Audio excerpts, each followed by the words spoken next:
Hello tout le monde, j'espère que vous allez bien. Ça fait hyper longtemps que j'ai pas filmé de vidéo, j'en suis désolée, mais j'avais plus trop d'idées, j'avais plus trop de motivation et je travaillais. Et après il y a eu la canicule, donc filmer pendant la canicule, je vous avoue que j'avais un peu la flemme. Mais aujourd'hui je reviens avec une vidéo que j'avais très hâte de faire. J'avais déjà prévu de la faire il y a un moment, enfin quand j'ai arrêté les cours en fait. Mais j'attendais de voir comment ça se passait, comment j'allais me relever, comment tout ça. Et voilà, c'est le moment, j'espère que ça va vous plaire. Aujourd'hui on va parler de comment et pourquoi j'ai arrêté la fac. Si ça vous intéresse, je vous laisse avec la suite de la vidéo.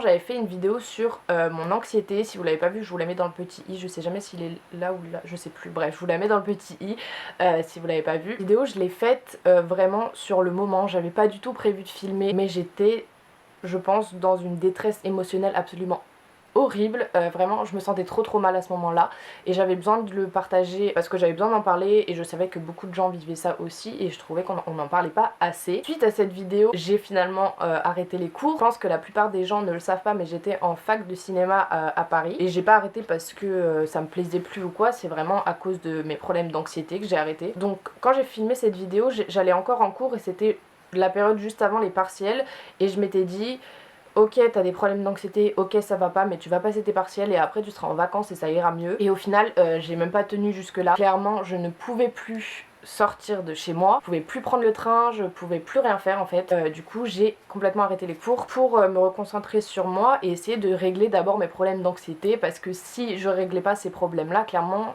je pouvais rien faire dans tous les cas. Dans cette vidéo, je vous disais aussi que je voulais absolument pas prendre d'antidépresseurs, de cachets, etc. Quelques jours après que j'ai posté cette vidéo, je suis allée chez mon médecin traitant et je lui ai expliqué la situation et très clairement elle m'a dit on va te mettre sous antidépresseur et sous Xanax. Je voulais vraiment pas en arriver à ce point là, je voulais réussir à régler mon anxiété par moi-même et par des méthodes un peu plus naturelles entre guillemets, mais j'en étais arrivée au point où j'avais tout essayé et donc je me suis dit si mon médecin me le dit, en plus mon médecin elle me connaît, enfin je veux dire elle me soigne depuis que je suis toute petite, elle me connaît, elle sait comment je suis, etc. Et je me suis dit si elle me prescrit des antidépresseurs et du Xanax, c'est qu'il y a une raison et que je suis légitime entre guillemets d'en prendre, parce qu'à cette période là je me sentais pas vraiment légitime de prendre des antidépresseurs, je me sentais pas vraiment dépressive, je me sentais juste mal et hyper anxieuse. Mais bon, je me suis dit je vais prendre ce traitement, on verra bien ce que ça fait, de toute façon j'ai plus rien à perdre, clairement.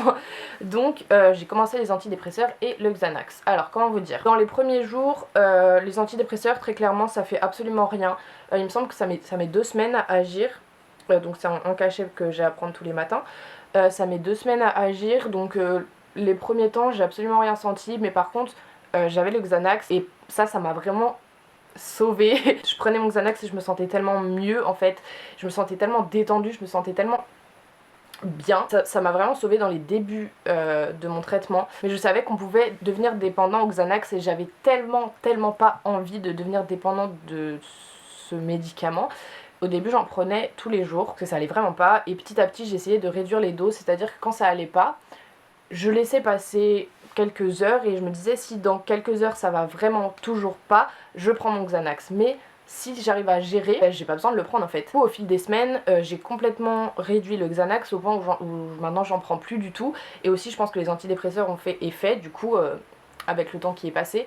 Du coup je me sentais vraiment mieux. Je sais pas si c'est par rapport au fait aussi que j'ai arrêté les cours, du coup j'avais plus ce stress des cours, des partiels, d'être dans les temps, etc. Bah du coup je pense que tout s'est à peu près bien enchaîné, c'est-à-dire que j'ai arrêté les cours, j'ai commencé mon traitement, ça allait mieux, j'ai juste que ça allait mieux, mais dans mon corps ça allait mieux, mais dans ma tête ça allait toujours pas mieux, c'est-à-dire que très clairement j'ai une période de gros mental breakdown, genre vraiment je voulais plus rien faire. Je sais pas si on peut appeler ça de la dépression, je sais pas, j'ai pas envie de m'auto-diagnostiquer. Après mon médecin, si mon médecin m'a mis sous antidépresseur, je pense qu'il y a quand même une raison, mais j'étais vraiment dans une période où je ne voulais plus sortir de chez moi, je voulais plus sortir de mon lit, je ne voulais plus manger, je voulais plus rien faire, même prendre ma douche ça devenait compliqué. Donc vraiment j'étais dans ce truc de je ne veux absolument plus rien faire, je veux juste me sentir bien entre guillemets et plus être anxieuse. Donc je suis restée dans ces périodes là pendant un petit moment, je dirais 1 mois et demi, 2 mois, je sais pas vraiment, où je faisais absolument rien, je passais ma vie sur Netflix à rien faire, je dormais toute la journée,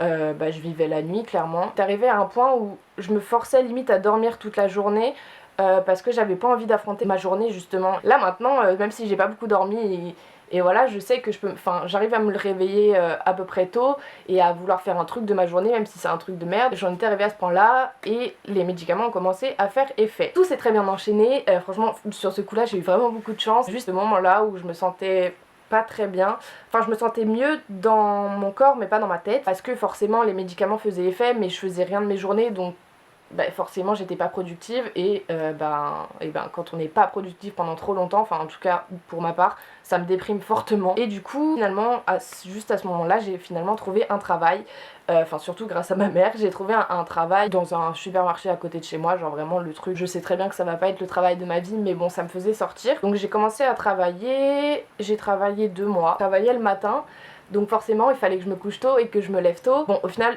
franchement c'était cool parce qu'au moins j'avais tout mon après-midi de libre et je pouvais faire quelque chose de ma journée, même si bon il y a eu des jours où je faisais que dormir l'après-midi, mais au moins je faisais quelque chose de ma journée. Ça m'a un peu sauvée dans le sens où même si bon je m'éclatais pas au taf, c'était pas le taf de ma vie, c'était pas ce que je kiffais faire et tout, au moins je faisais un truc. Ça m'a fait vraiment du bien de travailler et de faire quelque chose de mes journées et de voir que j'étais utile, parce que ça peut paraître con mais travailler en supermarché, mais moi qui suis hyper introvertie et hyper timide, ça m'a forcée à être plus extravertie, à parler plus aux gens que je connais pas, à dire bonjour, etc., à parler plus fort. Et d'ailleurs je sais pas si ça se voit dans mes vidéos, mais dans ma vie de tous les jours maintenant je le vois. Avant dans la rue, mais jamais de la... J'aurais croisé quelqu'un que je connais pas et je lui aurais dit bonjour en souriant, en voyez.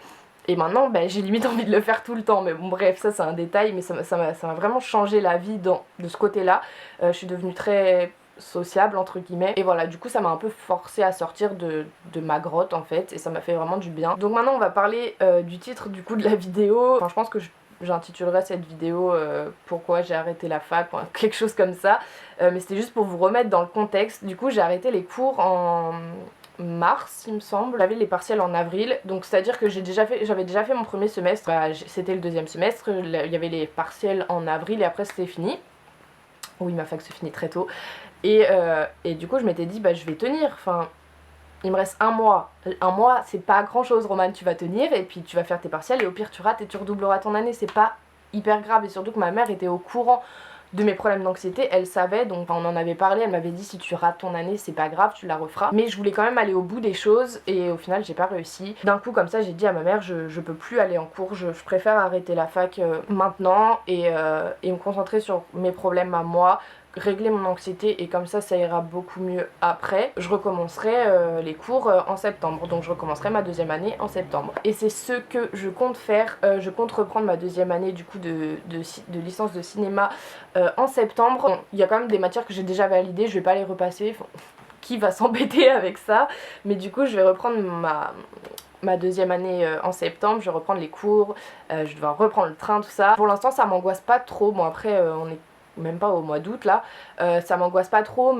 J'espère que sur le moment mon anxiété va pas revenir. J'avoue que pendant tout ce temps où j'ai pas été en cours, même si quand j'y allais les cours me saoulaient, forcément je me plaignais tout le temps d'être fatiguée des cours, d'apprendre machin truc muche, mais le fait de pas y aller pendant plusieurs mois, en fait ça manque de plus aller en cours, et du coup j'ai hâte d'y retourner, même si j'avoue que j'apprends un petit peu. J'ai pas du tout écrit cette vidéo, j'avais juste envie de la filmer au feeling comme ça, j'espère que j'ai rien oublié, mais tout ça pour vous dire ok les cours c'est important, faire des études c'est important, mais à un moment donné il faut savoir dire stop si ça impacte trop votre santé mentale. Comme je vous l'ai dit, j'étais très déterminée à finir mon année. D'un moment j'ai vu que ma tête suivait plus et que du coup mon corps suivait plus non plus, et que je pouvais pas me forcer à faire quelque chose que je pouvais pas faire en fait. Et j'ai juste envie de vous dire, perdre 1 an, 2 ans, 3 ans dans sa vie c'est rien.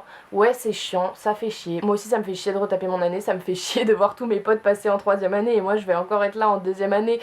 Et c'est chiant, je suis d'accord, mais à un moment faut juste se dire je passe avant tout et ma santé passe avant tout et mon état passe avant tout, et c'est pas grave de redoubler une année, c'est pas grave de se tromper de voie professionnelle, c'est pas grave de se tromper de direction, c'est juste pas grave, on a le droit de se tromper, on a le droit d'aller mal, on a le droit de de recommencer, on a le droit de repartir à zéro, on fait ce qu'on veut en fait, et j'ai juste envie de vous dire, faites passer votre bien-être avant tout, même si vos parents vont vous dire oui mais les études c'est important pour avoir un bon métier, je suis d'accord, mais à un moment si ça vous impacte trop vous, faut savoir dire stop et pouvoir se concentrer sur soi-même. Voilà, c'était tout ce que j'avais à dire, il me semble. J'espère que la vidéo vous aura plu, qu'elle vous aura peut-être aidé. Si vous avez des questions, n'hésitez pas à les mettre dans les commentaires, ça me ferait trop plaisir.